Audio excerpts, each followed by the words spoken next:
നാരദന്റെ വരവ്. സരസ്വതീ നദി ശാന്തമായി ഒഴുകുന്നു. ആ നദീതീരത്താണ് വ്യാസാശ്രമം. ഒരു ദിവസം സായാഹ്ന സമയം. വ്യാസമഹർഷി നദീപുളനത്തിലിരുന്ന് ഓളങ്ങളെ അശ്രദ്ധമായി നോക്കിക്കൊണ്ടിരിക്കുകയായിരുന്നു. മുഖം ശുദ്ധവും കണ്ണ് ദുഃഖിതവുമായിരുന്നു.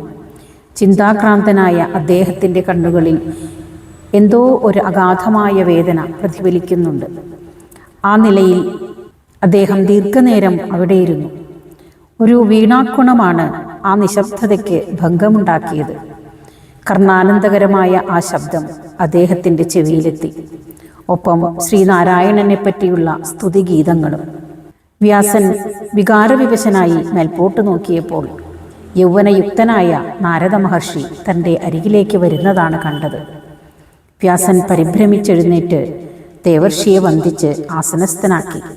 വ്യാസനെ നോക്കി ചിരിച്ചുകൊണ്ട് നാരദൻ പറഞ്ഞു, അങ്ങയ്ക്ക് സുഖം തന്നെയാണല്ലോ. ക്ലേശമോ രോഗമോ ഒന്നും അങ്ങയെ അലട്ടുന്നില്ലല്ലോ. തടാകം പോലെ നിർമ്മലമായ അങ്ങയുടെ മനസ്സിന് യാതൊരു ക്ഷോഭവും സംഭവിക്കാനിടയില്ലെന്ന് എനിക്കറിയാം. ജ്ഞാനത്തിൻ്റെയും ധർമാധർമ്മങ്ങളുടെയും കലവറയെന്ന് പറയാവുന്ന മഹാഭാരത ഇതിഹാസം പൂർത്തിയാക്കി അങ്ങ് തീർച്ചയായും സന്തുഷ്ടനാവണം. ഇത്രയും പറഞ്ഞ് നാരദ മഹർഷി ഒന്ന് നിർത്തിയപ്പോഴും വ്യാസൻ ഒരു വാക്കും ഉച്ചരിക്കാതെ നിശബ്ദനായിരുന്നു. നാരദൻ തുടർന്നു, അങ്ങയിൽ എന്തോ ഒരു പ്രസാദമില്ലായ്മ കാണുന്നു. അസംതൃപ്തനും നിരാശിതനുമെന്ന് തോന്നുന്നു അങ്ങയെ കണ്ടാൽ. ഇത്രയും ചെയ്തിട്ടും അങ്ങയ്ക്ക് മനസ്സംതൃപ്തി വന്നിട്ടില്ല എന്ന് തോന്നുന്നു. എന്താണ് അങ്ങയെ വിഷമിപ്പിക്കുന്നത്? എന്താണ് അങ്ങയെ അസന്തുഷ്ടനാക്കുന്നത്? അങ്ങ് പറയുന്നത് പരമാർത്ഥവും സത്യവുമാണ്, വ്യാസൻ പറഞ്ഞു. എൻ്റെ സംശയനിവൃത്തി വരുത്തുവാൻ അങ്ങേക്കേ കഴിയൂ. അങ്ങ് ബുദ്ധിമാനാണ്, ബ്രഹ്മപുത്രനാണ്. നാരായണമൂർത്തിയെ സ്തുതിക്കുന്നതിൽ ആനന്ദനിമഗ്നനായി കഴിയുന്ന അങ്ങയുടെ ബുദ്ധിയേക്കാൾ വലുതായിട്ടൊന്നും തന്നെ ലോകത്തിലില്ല. 3 ലോകത്തിലും ഒരുപോലെ പ്രകാശിക്കുന്ന സൂര്യനെപ്പോലെയാണങ്ങ്. യോഗശക്തി കൊണ്ട് വായുവിനെ പോലെ പരകായ പ്രവേശത്തിനും പരചിത്തമറിയാനും അങ്ങേക്ക് കഴിവുണ്ടല്ലോ. എൻ്റെ മൗഢ്യ കാരണം എന്താണെന്ന് അങ്ങ് തീർച്ചയായും അറിഞ്ഞിട്ടുണ്ടാകും. കുറേ കാലം മുമ്പ് ഞാൻ ധ്യാനനിമഗ്നനായിരിക്കുകയായിരുന്നു. അന്ന് ലോകത്തിൻ്റെ ഭാവി ഞാൻ മനസ്സിൽ കണ്ടു. ധർമ്മം ക്ഷയിച്ചു വരുന്നതായും മനുഷ്യന് ധർമ്മഭ്രംശം വരുന്നതായും കലിയുടെ ആരംഭവും ഭൂമി മുഴുവൻ പാപം വ്യാപിക്കുന്നതായും ഞാൻ കണ്ടു. ഭൂമി ഇന്നുവരെ സ്വായത്തമാക്കിയിരുന്ന യശസ് അനുദിനം ക്ഷയിച്ചു വരുന്നതായി കണ്ടു. കലിയുഗത്തിൽ പിറക്കാനിരിക്കുന്ന ജനപരമ്പരയുടെ കാര്യമോർത്ത് എനിക്ക് അഗാധമായ ദുഃഖം തോന്നി. അവരുടെ സങ്കടത്തിന് ഒരു നിവാരണമുണ്ടാക്കണമെന്ന് ഞാൻ നിശ്ചയിച്ചു. ഞാൻ വേദം പരിശോധിച്ച് 4 പകുത്തു. ഈ 4 വേദങ്ങളും എൻ്റെ ശിഷ്യർക്ക് ഉപദേശിച്ചു. അങ്ങനെ പൈലൻ ഋഗ്വേദവും ജൈമിനി സാമവേദവും ഹൃദിസ്ഥമാക്കി. വൈശംപായനന് മാത്രമേ യജുർവേദം ഹൃദിസ്ഥമാക്കാൻ കഴിഞ്ഞുള്ളൂ. അഥർവവേദത്തിൽ സുമന്തു നിപുണനായി. രോമഹർഷന് 17 പുരാണങ്ങളും ഇതിഹാസവും ഉപദേശിച്ചു. എൻ്റെ ഈ ശിഷ്യന്മാർ വേദങ്ങളെ വീണ്ടും വിഭജിച്ച് അവയെ സ്വന്തം ശിഷ്യന്മാർക്കും അവരുടെ ശിഷ്യന്മാർക്കും ഉപദേശിച്ചു പോന്നു. എൻ്റെ ഈ പ്രവൃത്തി മതിയാവില്ലെന്ന് എനിക്ക് തോന്നി. വേദം പഠിക്കാൻ കഴിവില്ലാത്തവരെയും വേദാർഹരല്ലാത്തവരെയും കൂടി രക്ഷിക്കേണ്ടതുണ്ടെന്ന് ഞാൻ മനസ്സിലാക്കി. അതിനാൽ വേദസാരങ്ങൾ അടങ്ങുന്ന മഹാഭാരതമെന്ന ഇതിഹാസവും രചിച്ചു. മനുഷ്യവർഗത്തിനാകെ ഇത് പ്രയോജനപ്പെടുമെന്ന് ഞാൻ ആശിച്ചു. എന്നിട്ടും എൻ്റെ സുഹൃത്തെ, എൻ്റെ പ്രയത്നം എനിക്ക് സംതൃപ്തി നൽകുന്നില്ല. വേണ്ടത് വേണ്ടവിധം ചെയ്താൽ ലഭിക്കേണ്ട മനഃശാന്തിയോ സമാധാനമോ എനിക്കുണ്ടായിട്ടില്ല. ഞാൻ എന്താണ് ചെയ്യാതെ ബാക്കി വെച്ചിരിക്കുന്നതെന്ന് എന്നോട് അരുളി ചെയ്താലും എൻ്റെ മനഃശാന്തിക്ക് എന്താണ് ഉപായം?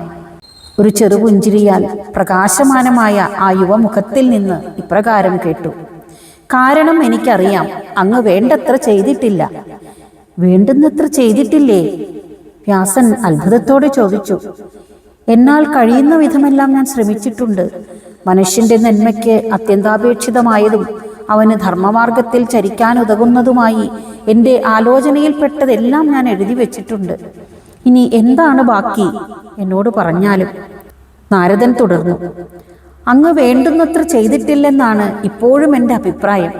മനഃശാന്തി ലഭിക്കാൻ ഇനിയും ചിലത് ചെയ്യേണ്ടതായിട്ടുണ്ട്. മഹാഭാരതം രചിച്ചത് എത്രയോ പരോപകാരപ്രദമായിട്ടുണ്ട്, അതിലൊരു സംശയവുമില്ല.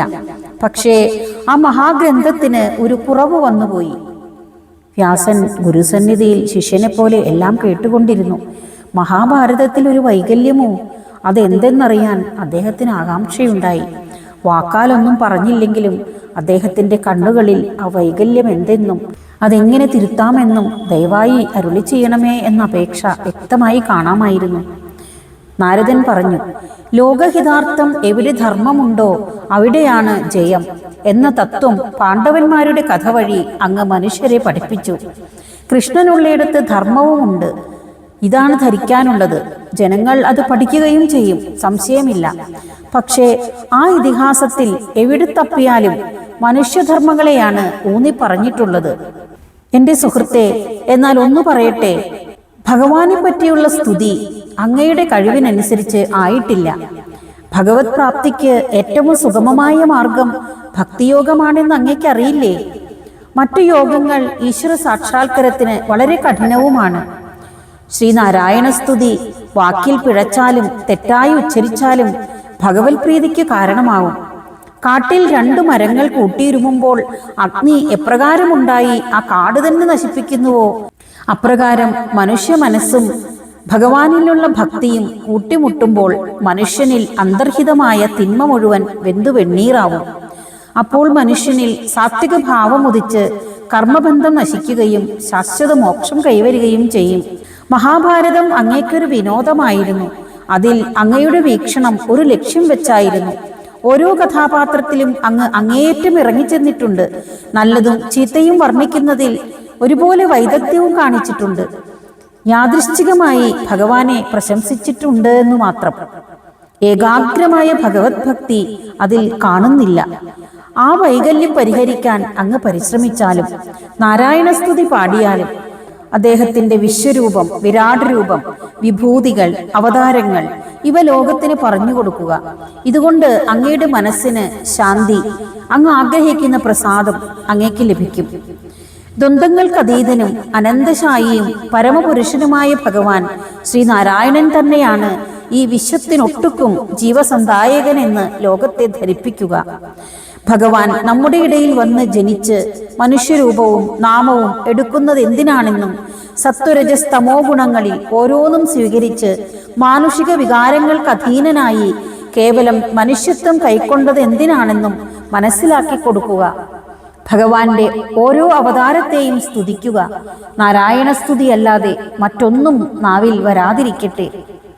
സത്തുക്കൾ ഉപദേശിക്കുന്നതുമായ കർത്തവ്യങ്ങളിൽ വീഴ്ച വന്നാലും എല്ലാ സദാചാരങ്ങളും തെറ്റി നടന്ന് പാപിഷ്ടനായാലും ഒരുവന്റെ ഹൃദയത്തിൽ എപ്പോൾ ഭഗവത് പ്രേമമോ ഭക്തിയോ ഉദിക്കുന്നുവോ അപ്പോൾ സർവപാപങ്ങളും നശിച്ച് ഭഗവത് പ്രസാദമുണ്ടായി തീരുന്നുവെന്ന് മനുഷ്യരെ ധരിപ്പിക്കുക. സ്നേഹിത, അങ്ങു തന്നെ സാക്ഷാൽ നാരായണന്റെ ഒരു അവതാരമാണെന്നും ഓർമ്മിക്കുക. മനുഷ്യവർഗത്തിന്റെ നന്മയ്ക്കായിട്ടാണ് അങ്ങ് ഈ ലോകത്തിൽ ജനിച്ചിട്ടുള്ളത്. എന്നിട്ടും വികാരങ്ങൾ അങ്ങയെ വ്യാമോഹിപ്പിക്കാൻ അനുവദിക്കുന്നുവല്ലോ. അങ്ങ് ആരാണെന്ന് ഓർമ്മിക്കുക. അങ്ങയുടെ യഥാർത്ഥ സ്ഥിതി മറച്ചുവെക്കുന്നതായ ഈ നിദ്രയിൽ നിന്ന് ഉണരുക. ശ്രീനാരായണന്റെ അനേകം അവതാരങ്ങളെയും അവയുടെ ഉദ്ദേശങ്ങളെയും പറ്റി എല്ലാവരെയും പറഞ്ഞു മനസ്സിലാക്കുക. ശ്രീനാരായണ സ്തുതി പിന്നെയും പിന്നെയും അനവരതം പാടുക. അപ്പോൾ അങ്ങയുടെ പ്രയത്നം സഫലമായി തീരുകയും അങ്ങേക്ക് ശാന്തി ലഭിക്കുകയും ചെയ്യും.